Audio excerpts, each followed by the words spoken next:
Why, hello there. It is I, the Cheesy Cat, and welcome to my barren channel as I struggle to produce motivation to create content. Okay, let's ignore that I said that for a bit and get into a little bit serious subject. As you can see in the title, we're going to talk about some Rank X, and you all haven't seen me play it on YouTube yet, I don't think. I've streamed it on Twitch already, but where's the YouTube love for Rank X? Well, you remember that extreme rank that we were all hyped for and waiting for the update that would ultimately release us from the suffering we experienced in S+? Well, it's here, and I'm going to just start this off with one question for everyone. Why is there an obviously large amount of people that dislike Rank X? I've seen people complain about it on Twitter. There's posts all over Facebook Splatoon 2 groups complaining about the new update as if it's exactly like S+, which, unless you're absolutely that unlucky, it's not at all like S+, from the time I've played online. It's apparently to the point where someone changed their screen name in the game saying that Rank X sucks, which caught me way off guard after playing it for only a single day. Is it really that bad for everyone, or are these squids profusely bleeding from the mere contact of table salt? Let me just say, since I've started playing Rank X, I've not really gotten into my salty feelings as often as I did in S+. Yes, I did complain about S+, and if you see my video about Ranked, you know exactly what I think about S+. So I can understand where people are coming from if they're going to say that they don't think Rank X changed anything. However, when I played Rank X, I can say there is a very noticeable difference between the two ranks before and after X's release.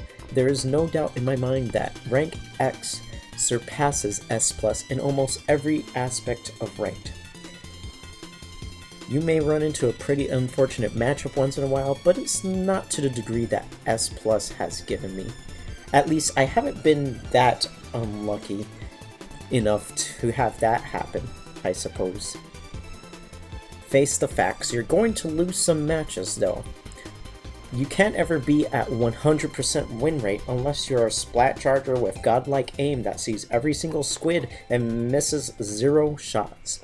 You have to expect to lose from time to time, and if you accept this, you will be immune to one of the main chunks of salt that you may accumulate during your rank gameplay. In Rank X, I can definitely see a difference in skill levels from match to match compared to S+. By difference, I mean that there is much less wide of a skill gap range in Rank X than there is in S+, which I specifically talked about in that previous video I mentioned. I'm not looking at my map to see that I was the last one alive anymore, or seeing anyone that is inking the base perfectly like it's turf war. Some of the matches were so intense that my heart was beating out of my chest at the end of the match for a hard-fought win. I haven't had experience like this since the days of Splatoon 1, when I was constantly competitive. Splatoon 2's own S+ rank couldn't even bring anything close to that feeling in me. I believe that Rank X did a great job of doing exactly what I expected it to do: separate the top players from the wide skill range that S+ was victim to. I don't know how S+ is right now, but surely it's a bit more tolerable without the best players constantly tearing them apart. When it comes to the ranking system in X, I can see how people can get angry from time to time, considering its competitive nature. Everyone wants to be number 1, or at least top 500, even if you don't admit to it. Otherwise, I think you just don't care about Splatoon, and I'd start to wonder why'd you listen to me talk about it for the duration of this video. I want to be high on the list too, but it doesn't hurt me if I don't make it. It doesn't make you a bad player if you can't reach top 500 either. In the first game, I've always thought of Soul's rank as a place where I can play freely without the fear of losing my rank. S+50 in Splatoon 2 didn't give me this security because it's easy to lose multiple matches in a row and break your bar before filling your bar all the way to 100%, which is a pretty great accomplishment at S+50. random, unpredictable disconnects, getting paired with the lower end of skilled players, and even having a bad day could make you lose repeatedly, stealing away your S+ score if you needed to win just one more game before you got that 4th crack before the OK line. You were banished from whatever number you had in S+ and had to spend time grinding matches with almost no hopes of skipping ranks to get it back. Rank X takes away all of the cracks, and you shouldn't drop from X unless you start losing all of your matches. I'm confident that won't happen to me, and if you're good enough, you'll retain your rank, even if you have an off day on Splatoon. When it comes down to it, I see Rank X as the shining squid beacon of hope in Splatoon 2's solo queue. It's somewhat more difficult to rank up to, considering ranking up to S+10 is pretty difficult compared to ranking in lower ranks. Plus, it's very possible to drop out of it as well, debunking any arguments of people supposedly getting carried to S+10.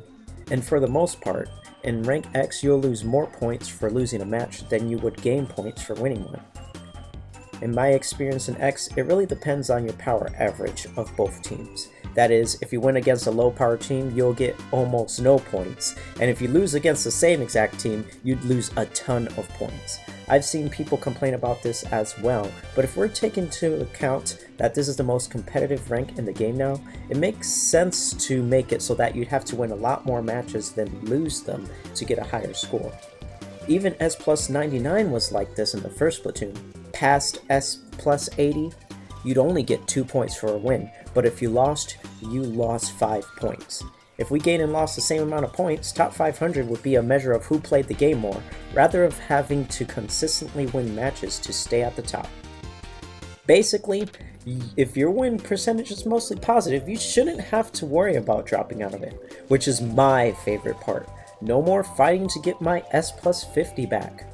We're separate from the people who are stuck in S+, making Rank X something worth having, like S+ in Splatoon 1. And as long as you reach top 500 once, you keep the pretty orange crown you earn by reaching the milestone, regardless if your rank on the X Power leaderboard drops back below 500. There's even a page on the app that shows the top player for each weapon, so if you want to be the best bamboozler out there, then you should go for it. Most of this will probably fall on deaf ears for the people stuck in S+ or below, but I encourage every single one of you who are in the lower ranks to get better and give Rank X more players to queue with. It's definitely worth it.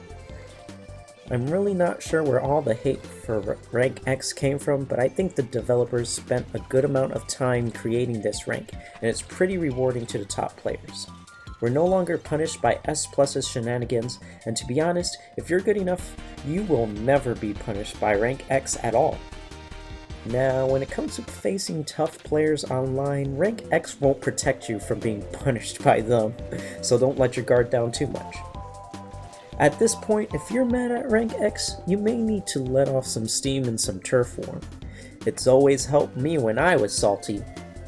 So, that's pretty much it. If you have anything to add yourself, feel free to comment. I'm very good at reading every single comment and respond to those that make good conversation. Thank you all for listening to another wholesome rant, accompanied by my easily detestable voice. But before we end the video though, I would like to thank everyone for subscribing to the channel and helping me make it past 2,000 subscribers. I absolutely appreciate every single one of you who support me. Although I may struggle to get the content out, my ideas are constantly flowing. So the support definitely convinces me to get off my lazy butt and get to work on videos. I also stream on Twitch as well, so if you're interested in a regular live Splatoon 2 stream, make sure you follow me on that channel in addition to subscribing here. Thank you all once again, and welcome all my new fans. We got more stuff coming your way. Either way, as you know, this is the Cheesy Cat, and I'll see you in the next video.